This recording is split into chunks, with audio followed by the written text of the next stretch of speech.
Duke Nukem Forever is in some ways a game I can't enthusiastically dislike. It kinda feels to me more like I'm disappointed at a younger brother who's around about 12 or 13, is really into like dumb, edgy memes. Maybe he's seen like 2 episodes of South Park and just started watching porn. Duke Nukem Forever to me feels like that as a video game. It's something that I'm not really offended by.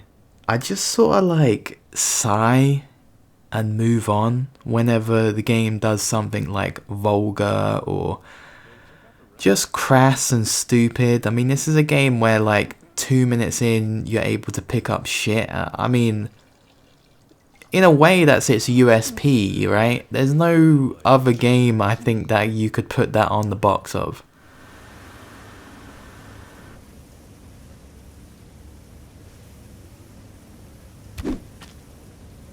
But the thing is, although like I think this game is kind of just crap, excuse the pun, I'm at least half responsible because I'm in control, right? And this game keeps me playing it. And I think despite all of the dumb shit that's in this game, it ends up being kind of this gold standard of like 5 out of 10 gaming. Like, if I had to award this game anything, it would be like the Rusty Copper Bronze Medal for just being like the best 5 out of 10 game ever made. What makes this game kind of mediocre in that sense, but uniquely mediocre, is that it does everything kind of badly, but at the same time it does everything. So whilst its individual elements are really just bad, they're competent enough to hold enough water for this game to float on some of its ideas. I want to just sort of break down and go through sort of this a bit more strategically. Let's start with talking about the gameplay. Unrefined is probably the word I would use, and also sort of, you know, undetermined and unsure of itself. You know, I saw the IGN review of this game. I was just curious, you know, what does the biggest gaming website think of this game at the time of release? And the review sort of leaves it on the point that, you know, if you want old school action, I guess Duke Nukem sort of provides that in a way for its time, you know. Which I have to sort of disagree with, because I think the problem with this game is that it's by no means old school enough. We've got like the Halo sort of recharging shield mechanic / Call of Duty regenerating health with Duke's ego bar. At the time of release we had a 2-weapon limit from Halo and Call of Duty, of course. But at the same time we're kind of shooting from the hip, and sort of it's much more arena based combat, which hints towards old school. Again, Halo seems to be the biggest thing to take away from this, but then also the game is sort of structured a bit like Half-Life, or at least Half-Life 2. And one thing to note is that at least most of these influences aren't particularly old school at all. Like, we have sprinting, as mentioned, the regenerating health, limited inventory space. It all kind of hampers the game in this kind of midpoint between something that's genuinely sort of nostalgic, whilst also having sort of the worst elements. And I guess that's what really makes Duke Nukem fail, is that it sort of takes the worst of all of its influences and couples them together for a reason that just sort of feels like, you know, it has to have these things rather than actually actively wanting to. For example, stuff like sprint. is something that hampers the game, because really what you want to do with a lot of these encounters is circle strafe and move around some of the boxy arenas. But you can't do so at an effective speed because you have to straight line it in order to sprint. So you can't really move and shoot effectively in the way that you can in an old school shooter. If you play Doom, if you play OG Duke, if you play Blood and Shadow Warrior and all these games, this movement system is by no means reflective of the types of combat encounters that this game wants to seemingly have. Not to mention that the jump sucks in general, just the movement is kind of clunky, it's not fluid at all. It really just prevents the game from having a smooth foundation to build off of, and that's kind of the key element of Duke. No matter how decent its ideas are, the core gameplay is so mediocre and just lacking any sort of spark. It's really just hard to find much enjoyment in just the act of playing this game, because it kind of in itself is a big bundle of contradictions and doesn't really know what it wants to be.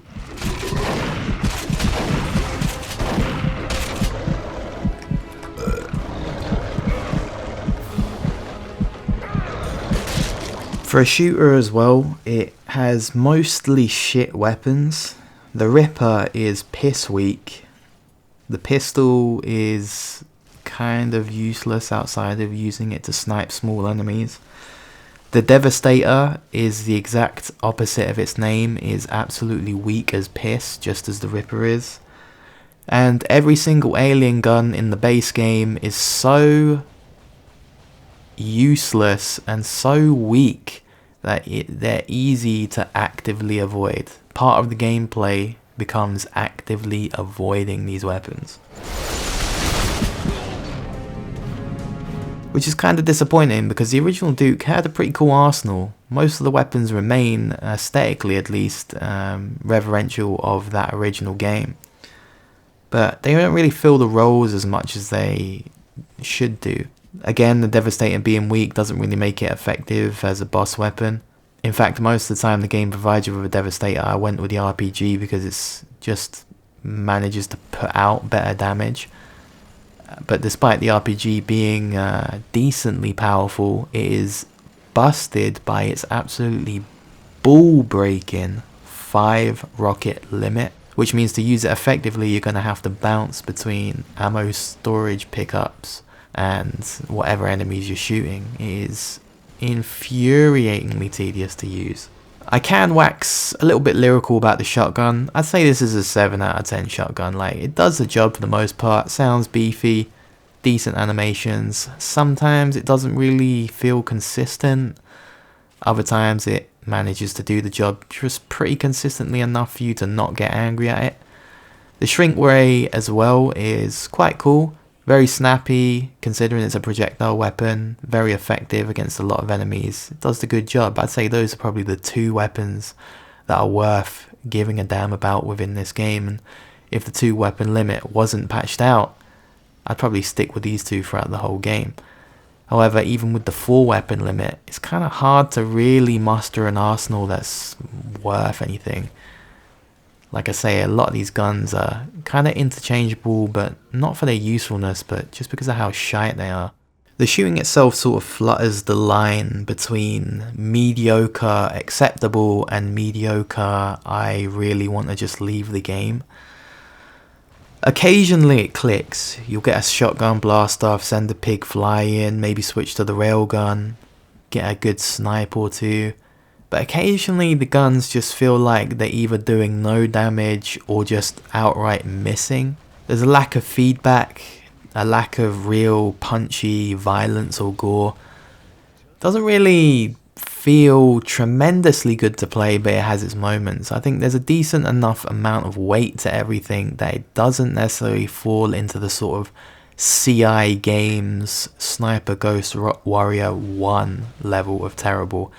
But again, it sort of straddles that 5 out of 10 line where it's not quite as bad as like a Euro-jank game, but for a Duke Nukem game, especially the sequel to a very influential first-person shooter, you'd think at the very least the pointing and clicking would be on point, but unfortunately it's not.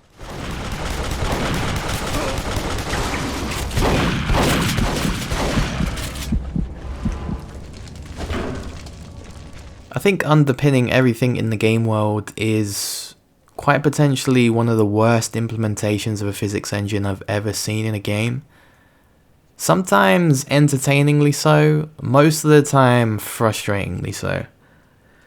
The physics in this game kind of feel fake, like they feel almost canned or pre-scripted in a way. When you get to a physics puzzle that's, you know, as basic as dropping some barrels into a crane platform, it doesn't really feel like the barrels have weight or there's any mass or gravity involved in which, you know, the barrels would actually weigh down the crane or whatever thing they're supposed to be weighing down.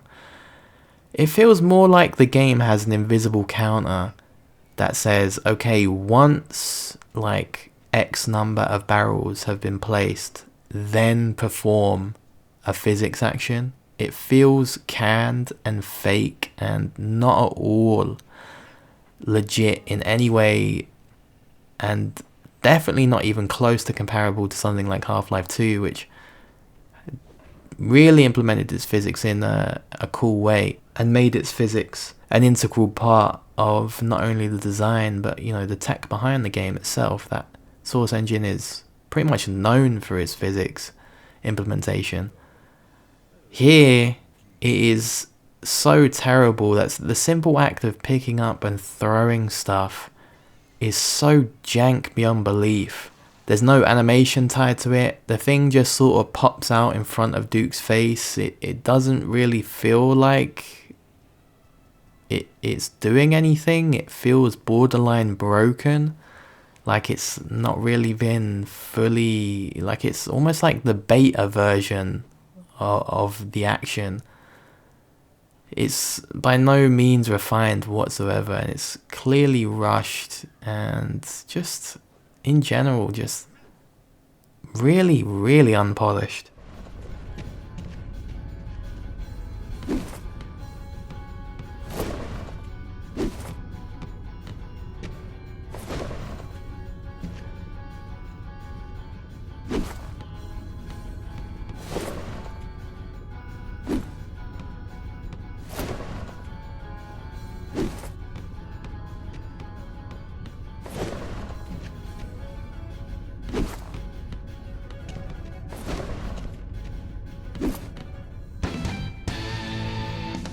However, those physics and physics puzzles sort of lead me on to the next kind of point of topic, where I think sort of the ideas behind this game start to rise up a little bit. Duke Nukem Forever's got the right idea when it comes to its design.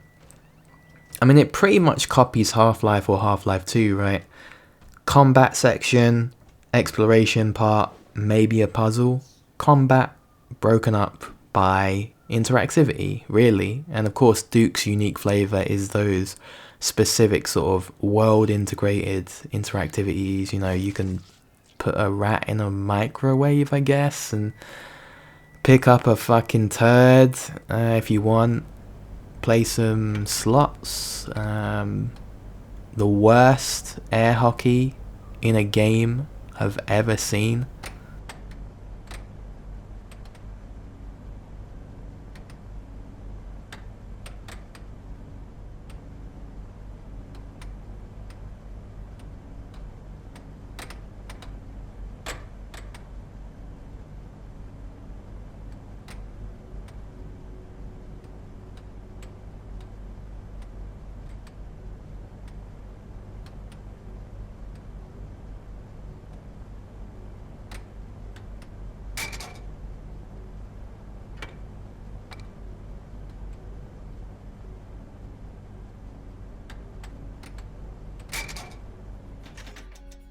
These things are all sound in their idea. You know, in theory, this should work really well for the game.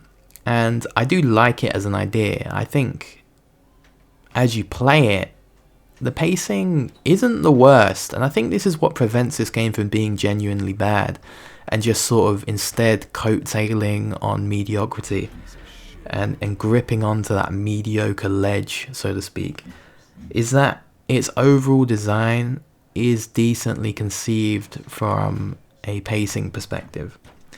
Again, the problem is that it's just poorly executed from an actual mechanical game feel perspective. For example, there's a section early on in the game where you need to get some power core from a room and the door's locked, but there's an RC car in the room and the controller just happens to be on your side. So you pick it up and you take control of the RC car, which is, by the way, a quintessentially Duke Nukem idea. This is exactly what I mean when I say that the game has a pretty decent grip on what it should be doing, but it just fails because once you get a hold of this car, halfway through this little puzzle section, the controls reveal themselves to be the absolute slipperiest fucking piece of fucking shit vehicle controls ever. For about 5 seconds, this thing controls smoothly. And then the moment that it comes around the corner, closest to where the player is, the controls just absolutely freak out and it's hard to know what to do with them because the RC car, before you even know it, has toppled off the fucking ledge. And you're trying to reverse. On a keyboard, this is absolutely infuriatingly tedious. It is so sigh-worthy when you're playing it. That is just an example of, that's a quintessentially Duke Nukem idea. Of course, in the middle of this action game, you'll pick up the controls of an RC car to solve a puzzle. That's neat to me, you know, and again, it feels Duke Nukem-esque.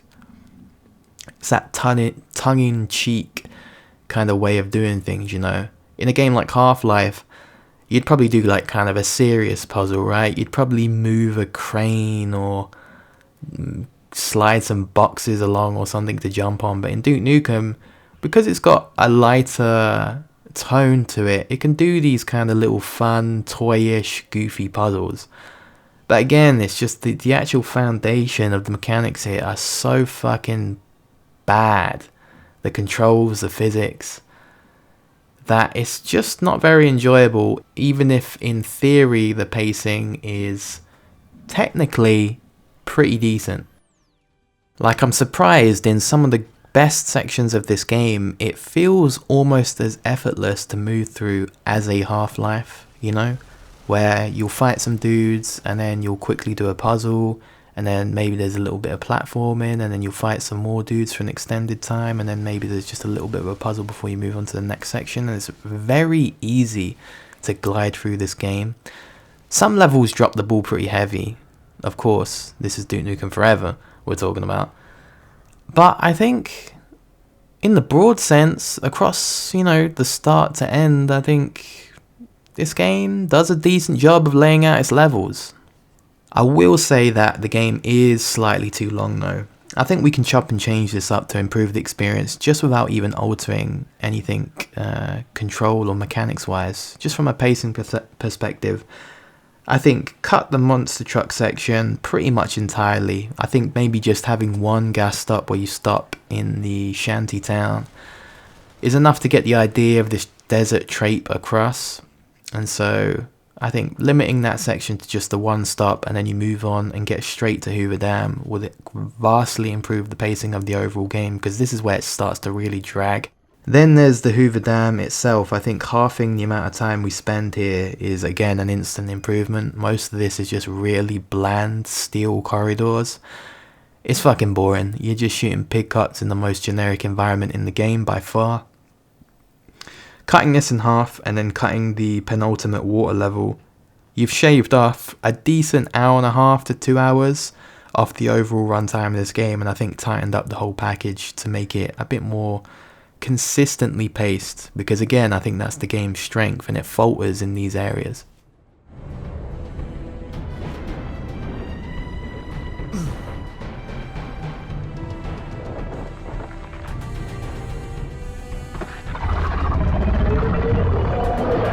I think again, leading on from the pacing is looking at the levels themselves, right? Generally, the level design is kind of uninspired. It fails overall to deliver on the principles of really what Duke Nukem 3D sold itself as not only a game, but potentially, you know, the sort of mantra of its franchise, which is fighting and shooting your way and exploring real world places. If you think about Duke 3D, the best levels in that game are the ones that are inspired by or are analogues to real life locations, right? I mean, it opens with the movie theatre. There's a whole set of episodes dedicated to, you know, Duke Burger, you know, other restaurants, car parks, fucking like little small city environments, bookshops, video stores, the theatre, movie sets, like really cool places for a game to explore. I think there's the novelty to Duke Nukem right there, and this game doesn't really hit the nail on that head whatsoever. Opening with the casino, which is really just feels like a linear set of corridors. It doesn't really feel too much like a place. And then the streets as well don't really have much atmosphere to them. They're very much just clearly corridors leading Duke towards more kind of generic construction site areas. Doesn't really feel like, well, I mean, this game is supposed to take place in Las Vegas, but doesn't ever feel like it, you know? There needs to be more landmarks, there needs to be more hustle and bustle on the streets. If this is Vegas, then this place needs to be like quadruple the amount of busyness that is on screen, which actually probably is a bad thing considering that there were probably 0 NPCs outside of the EDF that you see in this game on the streets. It just doesn't feel like Vegas. There's no hustle, there's no bustle, there's no livelihood. It doesn't really feel like you're saving a place or that there's much to save. This world is incredibly bland and doesn't really feel inhabited at all, compared to, say, something like Half-Life 2, which does a lot of world building. Duke Nukem sort of feigns this in the early parts, but it's so limited in scope that doesn't really do a good enough job on selling a grander narrative or this grander idea of aliens taking over the world. Technically, you make a continuous journey in this game, from the casino all the way to Hoover Dam, but it feels so small and so... It doesn't really hit on that sort of element that Half-Life 2 manages to do, which is to make it feel like you've come a long way by the end of the game. Duke's level design sort of makes these areas feel a little bit disparate, and so it doesn't really feel too much like the continuous journey that it seems to be going for. And again, the environments don't sell themselves as any place, as any convincing place, so they don't really flow into each other too neatly, and they all kind of feel sparse and under-designed, and none of it really gels neatly together. It's the real big sort of criticism, I think. Despite the gameplay being as rough as it is, I think the fact that most of these levels are boring is the biggest insult to the legacy of something like Duke Nukem 3D. That really, I think Forever's biggest failure lies within its level design. Placed within these levels as well is just really boring combat arenas as well. Not only does the movement really fail to let the combat develop into anything past sort of generic borderline cover shooting and duck and weave Call of Duty-esque tactics, there's no real sense of a sandbox. If anything, I think Halo as an influence isn't necessarily a bad one, especially for Duke Nukem. Considering this game has a physics engine, it never really uses it in combat. And I guess that's kind of a blessing considering how terrible the physics is, but at the same time, the arenas are either straight corridors, boxes, or circles, with no elevation, no interesting movement ideas, no interesting ways to actually engage with the enemies. They're also quite tight and packed in. You don't really get the space that you need to maneuver at all. You find yourself just getting hit from places that you can't even see. Enemies seem to be spawning from monster closets off screen, and really, there's just a real lack of inspiration in the combat. Not to mention that the combat is kind of the same thing every time. Either you enter a square room and enemies spawn in, or enemies are already in a room, or combat arena I should say, that you then shoot and, you know, get the job done, so to speak.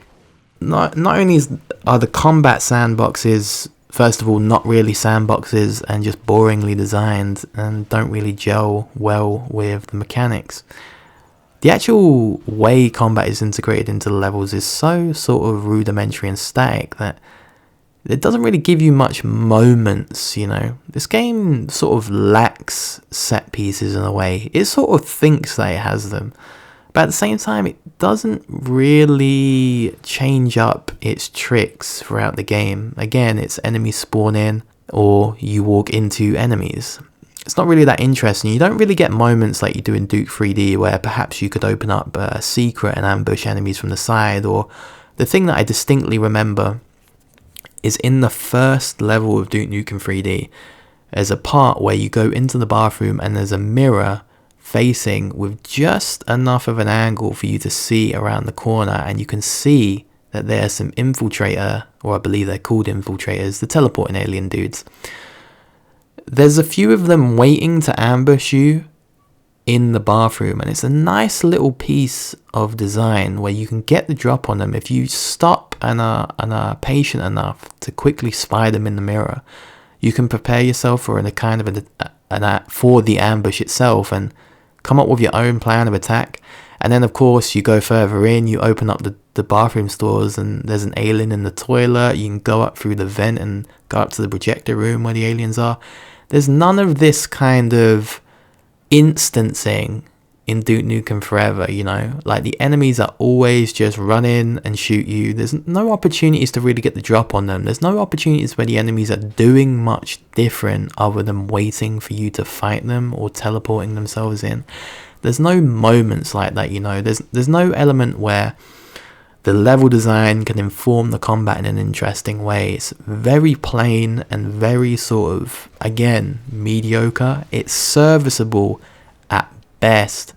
But really, when we're talking about a franchise like Duke Nukem, 3D was built on these elements of having these enemies be sort of entertainingly occupying these spaces, you know. Even again in the first level of 3D, I can think of the pig cop that's taking cover behind the counter in the lobby of the theater. The guys hiding behind the screen, you know, the secrets as well. That's another part of the level design that's very much lacking. There aren't any secrets in Duke Nukem Forever. In fact, there's not much exploration at all, which is again a disappointment. Duke Nukem 3D is unique amongst the other old school shooters, amongst most of its peers, because it's a game that actually allows you to really indulge in your own pace. Doom technically allows you to do this, but really Doom is at its best when you're blazing through levels, shooting demons, just really going at speed. What's cool about Duke Nukem 3D is that it added a few elements for its time, right? The jetpack, the jump, you know, crouching and all of this stuff. It made its secrets and level design a lot more dynamic than something like Doom where you're very much grounded. Again, just using the first level of Duke 3D as an example, you jump to the right, you got a rocket launcher, you can jump into the apartment building and grab some more supplies, you get the jetpack secret, and then you're able to jetpack up to the apartment to get all of the first episode's weapons. There is nothing like this in Duke Nukem Forever, which is a huge shame, because a part of what sells an environment and makes an environment convincing in the game is that there are spaces that are more than just places that are built purely for the player's purpose. Duke Nukem's environments fail to sell themselves because really they're just built to be shooting arenas. And they're not even good shooting arenas at that. Again, there's very little exploration to be done here. There's no time where you end the combat encounter and then you think, shit, I'm going to explore this building, for example, and maybe find secrets. Or just think of the casino, for example. I think it would be much cooler, instead of walking through this thing as a linear game, imagine if you had access to a number of different floors. There's a lift. I'm imagining you, like, let's say you give the player 3 floors. You've got like the main floor where all the casino games are being played. You could do a shoot up there, then interact with some of the mini games. Perhaps you are able to go up to the penthouse suite, and perhaps you're able to go down to the basement and flesh this out as a bit more of a actual place, you know. And there's so many elements and opportunities for storytelling there. You have the casino, the Lady Killer Casino, being this Duke Nukem branded casino, right? You can literally see it from 3 different perspectives, right? I can imagine this cool environmental storytelling being told where on the main floor you obviously have the panache of the casino, and you get to see how Duke's likeness is integrated into the sort of generic casino games. And then perhaps when you go up to the penthouse suite, you're actually seeing where Duke is able to hang out. You actually see, you know, his suite, like all of the shit that's there. You could have some fun Easter eggs that tell you kind of about Duke, you know, maybe even having like a secret weapons cache that makes you, you know, that tells you something about the character, right? He's always prepared. This guy's got a rocket launcher sitting in his bathroom or some shit, you know. And then perhaps when you go to the basement, perhaps you can see maybe it's run down, and like you see like sort of the backroom employee lockers and stuff, and you can think, I guess, like, you know, the employees maybe get the shitty hand dealt.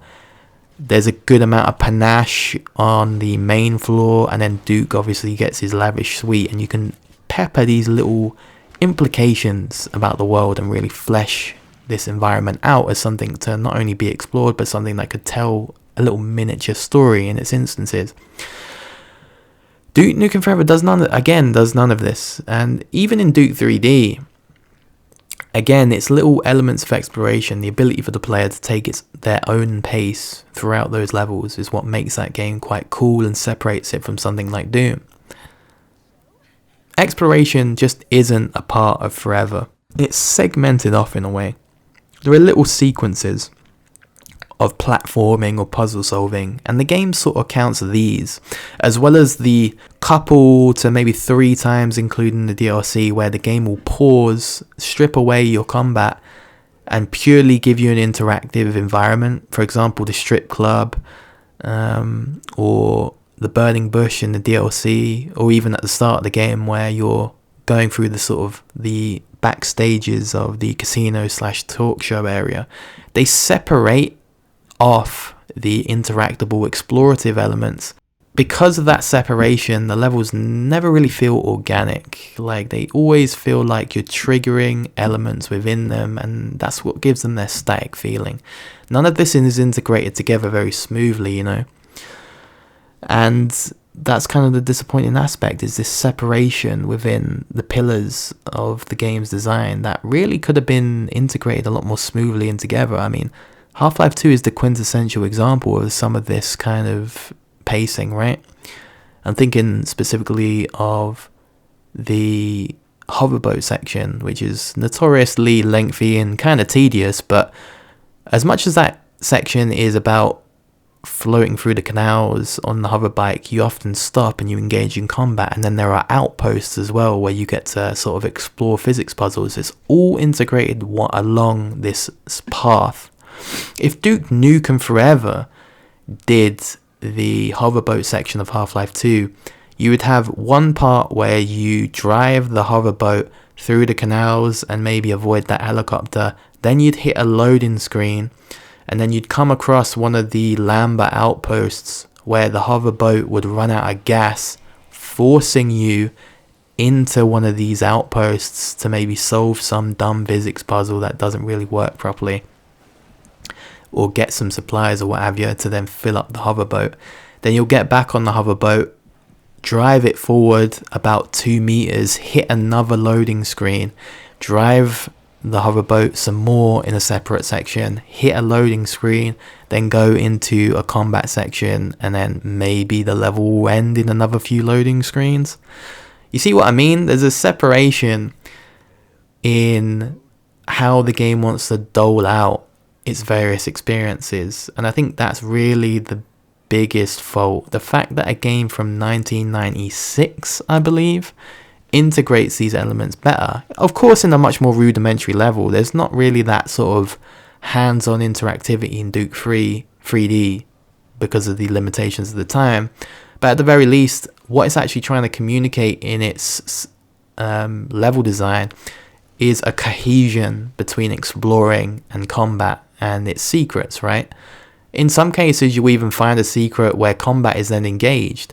Everything just comes together a lot more nicely as level packages, whereas Duke Nukem Forever just really falls flat in its delivery of its mechanical and sort of environmental level design elements.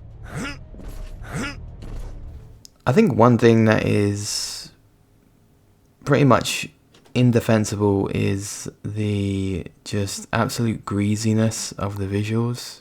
And this has to be one of the weirdest looking games I've ever played, because in some instances you could argue that there's some decent work being done in particular sort of framings and lighting setups. Ain't too harsh on the eyes at certain points, but 90% of the time it's just really a greasy looking game.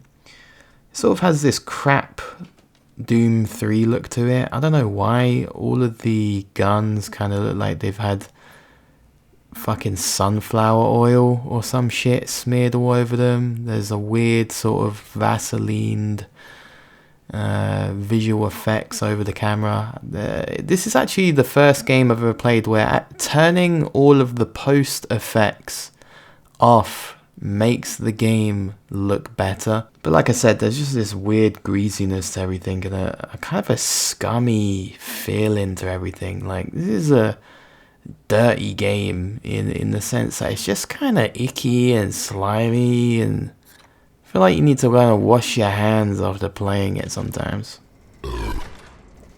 There's often repetitive looks to the NPCs. I sort of got to the point where I'm actually beginning to recognize faces. You could show me a screenshot of a random NPC and I'll be able to tell you if they're in Duke Nukem or not. They're that recognizable. The animations speak for themselves. And just in general, there's just kind of not really that much of an interest in palette and not really anything being pushed here. It's sort of in this weird middle ground where clearly the game's developmental history has affected its visual design. Sort of feels stuck in between kind of Unreal Engine 2, Unreal Engine 3, didn't quite make the jump. Imitating Doom 3 a little bit, like I say, but in a way that's just not really suited for this type of game, I don't think. The environments all kind of look fake. Objects have this weird, chunky, just oddly proportioned quality to them. Everything looks kind of cheap and plastic and weird and almost like a prototype version of an actual game.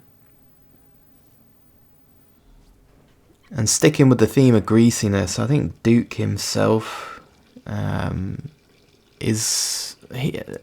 way I sort of think about it is that it feels like they've kind of turned Duke Nukem into Leisure Suit Larry in this game, you know? He is perverted in a way that is really greaseball, you know? Like, really Leisure Suit Larry, really sort of not even, I'd say American Pie is probably classier than this game. So not even teenage sex comedy films are stooping to the lows of Duke Nukem Forever. He just feels like a creepy old man at points, you know, considering the start of this game. He has like the sort of Olsen twin equivalents. Which is, by the way, a fucking dated reference, even in the middle of this game's fucking development cycle, which would have been like, what, 2005? Even in the middle of this game's development, that would have been dated. Not to say it's dated in 2011, and in 2021, it's fucking weird.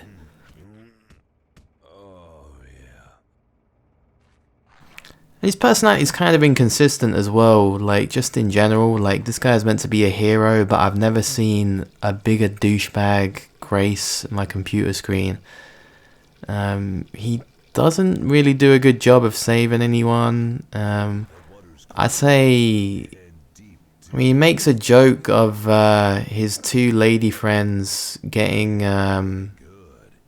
well, I mean, they got fucking alien raped, so he makes a joke about that. Duke is just not really that likable in this game. It feels like the developers picked up and ran with the wrong elements of Duke 3D. In fact, at points, it doesn't really feel like the same character. In Duke 3D, he just felt like, you know, the sort of action movie template, right? He's like Schwarzenegger, Stallone, Van Damme, and pretty much everyone in between morphed into one big line, one-liner spitting dude. And really, that's all he really was. In terms of the whole misogyny shit, like, his only interaction with women in Duke 3D was just like handing strippers and prostitutes dollar bills. Now, you can glean a decent amount perhaps from those interactions, but he wasn't sort of actively going around being a douche. I mean, he really the focus was him just being the badass steroided up action hero. And he does make an effort to save people.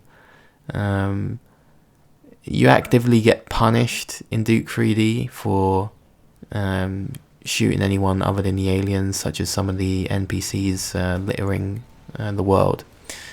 But Duke Nukem Forever is just, it's kind of weird. It feels like they didn't actually take the more endearing elements of the character, which is the kind of sort of 80s action hero fantasy, and instead just made this greasy Leisure Suit Larry teenage pervert in a fucking middle-aged man's steroided up body. And it just kind of, again, the word I keep thinking of is greasy. Just Duke is greasy, this game is greasy. Everything is just kind of slimy and not nice at all. There's zero charm to any of it, and it's a shame, because I think you could really do some fun stuff with this character and sort of bring him forward in a way that I think could be fun for modern audiences. But this game, even at the time, was doing some quote-unquote lurid / offensive stuff. Offensive in a dated way, you know.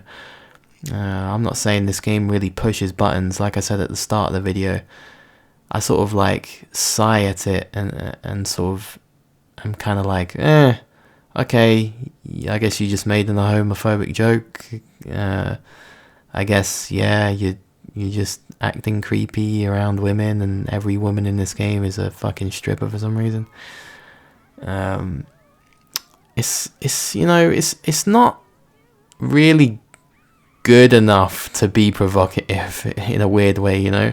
It all just sort of feels cheap and tacky, and yeah, just not something that's really enthusiastically, that I can personally enthusiastically hate. I just sort of look at it as this bargain bin product, and I think the visuals are what really backs my opinion of that. Cheap, straight to DVD smut is kind of the vibe I think the visual and aesthetics of Duke Nukem Forever end up sort of landing as.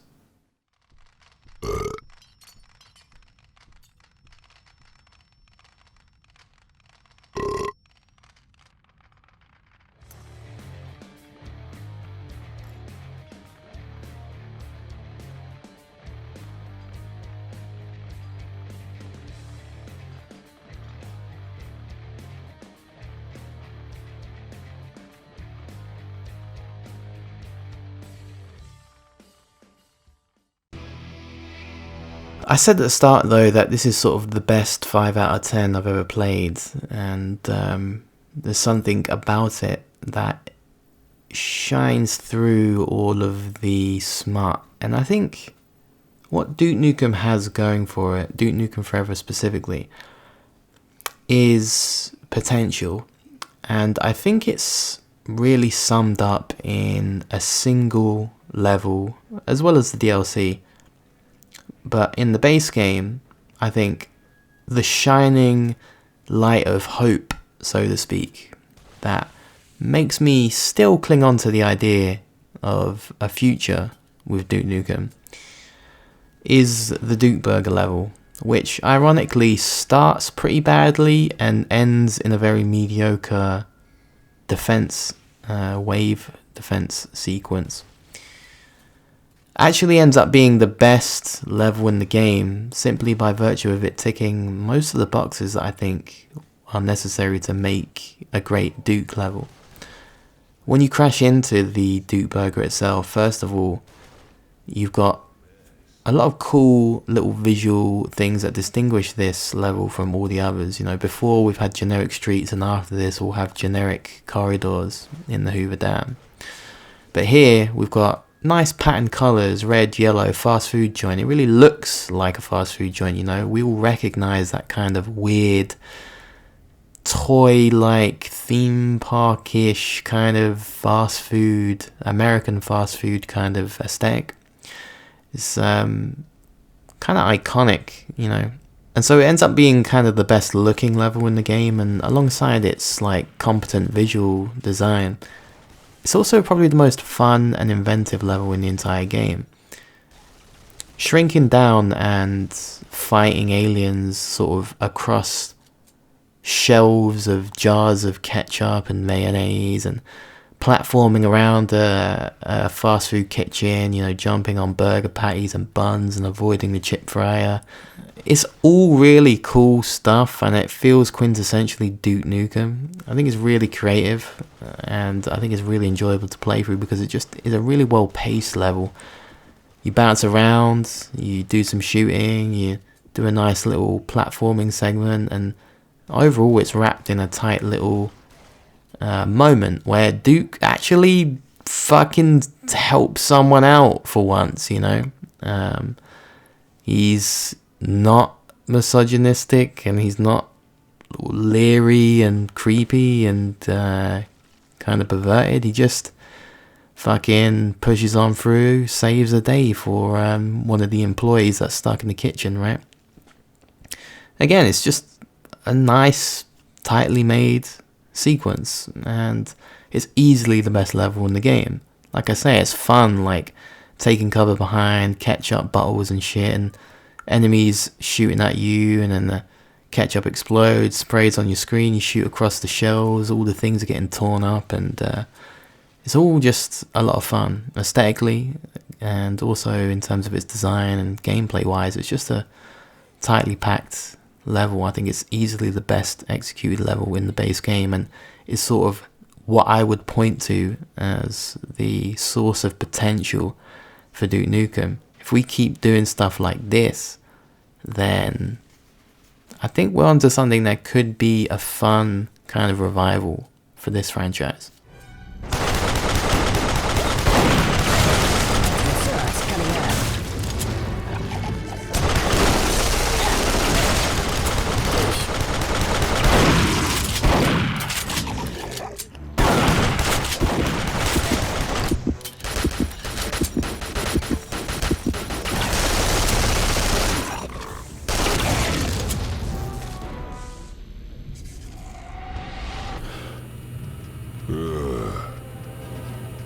More to the point of potential is this game's DLC, The Doctor Who Cloned Me.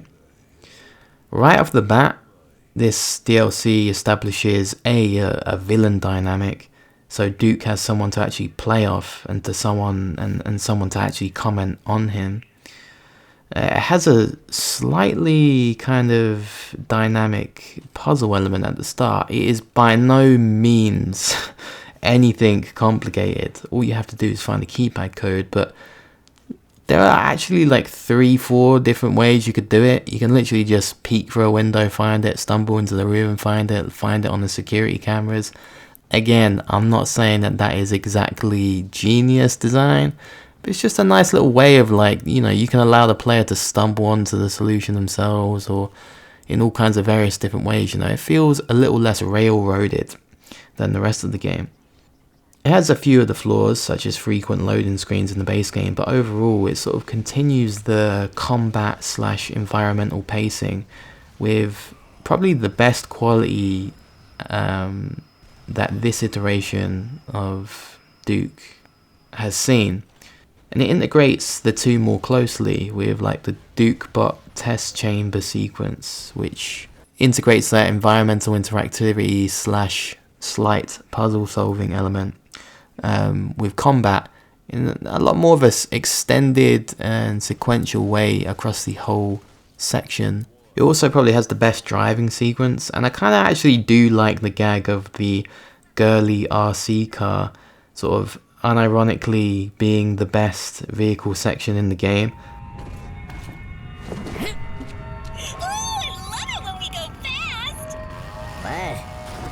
The car controls just right, and the failure in the sort of car puzzle platforming section is just a quick respawn on the closest and safest platform that you were last on.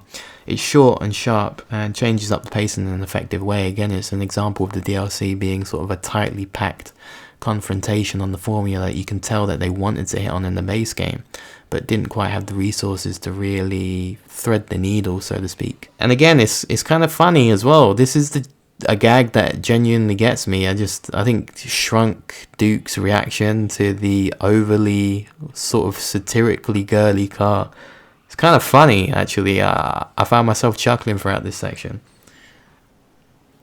Then there's the Dr. Proton boss fight, which is probably the most involved boss fight in the game. It's a little easy to cheese, and I think it comes too soon in the overall pacing of the DLC. However, it's probably the most well-designed fight in the entire game. Exiting the underground base into the world is a cool little moment as well, like a literal breath of fresh air brings with it a competent arena set piece. I also really like the trio of Duke, Dylan and the General. Like, it's a shame the interactions aren't quite there, but it feels good, like a bunch of old pals sort of fucking up aliens together. And it's also cool to see Duke sort of operating with others. It feels kind of like a buddy action movie at times as well. Also, their AI is pretty competent in battle actually. They help out quite a bit. Like, I constantly saw them taking out pickups left, right and centre. And again, it's a nice change of pace. The sort of intersection as well is interesting. For the first time in the Duke Nukem Forever sort of catalogue, is the intersection of not only Duke himself, but your two AI companions in Dylan and the General, plus the aliens, and then also the Proton robots slash Duke clones. So you get this three-way battle, which again changes up the combat sandbox in an interesting way. Overall, the pillars of Duke Nukem Forever being the combat interactivity and puzzle platforming sequences are all executed in their highest quality within the Doctor Who clone me. You've got a villain for Duke to bounce off, good, tight, controlled level design that keeps the pacing rolling. It's decently written. Duke's character actually manages to not be a slimy prick like he is in the base game. And there's sort of a light bulb moment that made me think, this is how you could potentially take Duke forward into the future. There's a sequence when you arrive at the Burning Bush sort of lodge area, which by the way is probably the best interactive sequence, again, out of both the DLC and the main game. There's a part where Duke meets up with the manager of the establishment, and she bats some lines his way, and Duke says, You can't even tell a plank length from a Pluton. I got your plank length right here, baby. You gonna let me in or what?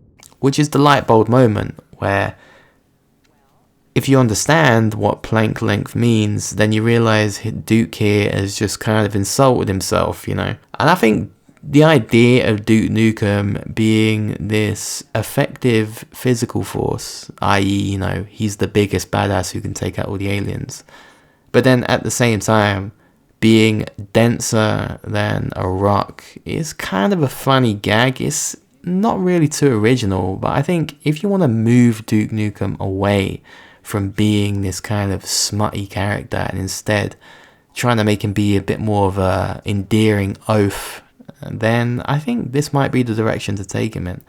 I think it's kind of a simple change, but it really diverts us away from the main problem of Duke Nukem, which is his perception of being this misogynistic character, which doesn't necessarily have to be the case.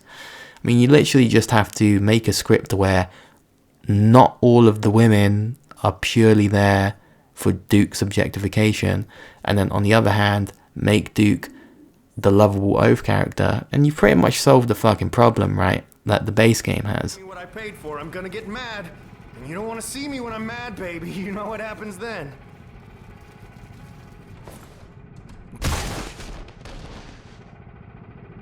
Oh, my hero. You want a freebie? Not right now. So for people who sort of question Duke's future, I'd point them towards the Doctor Who Clone Me.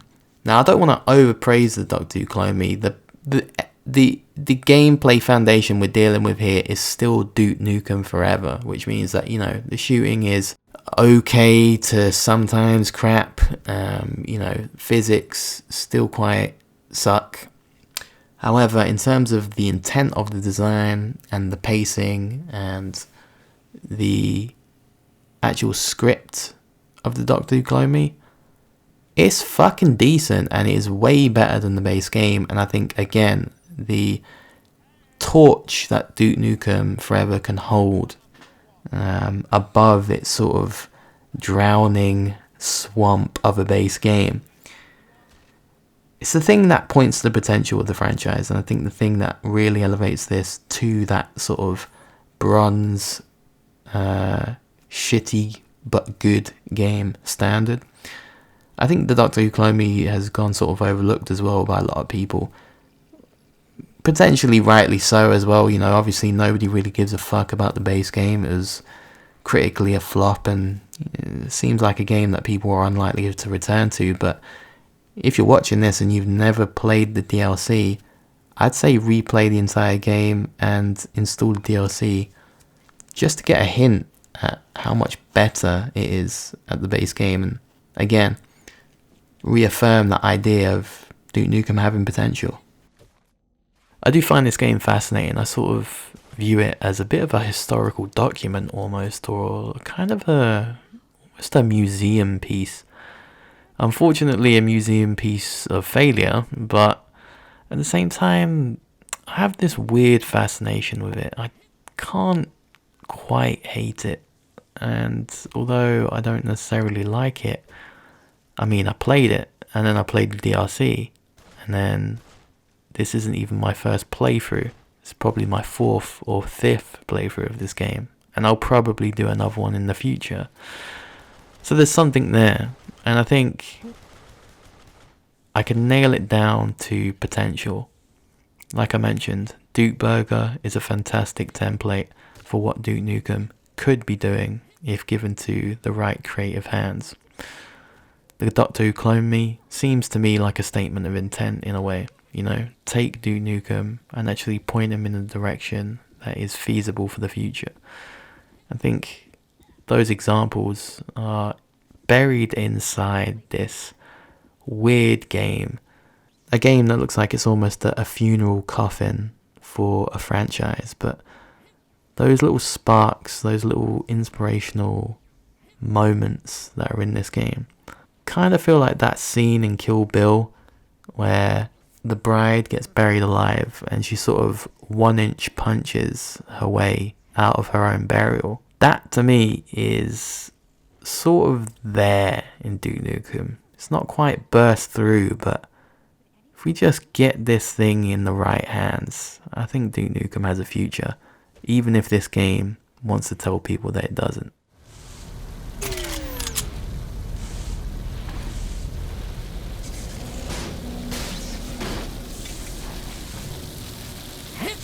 Be careful, Duke!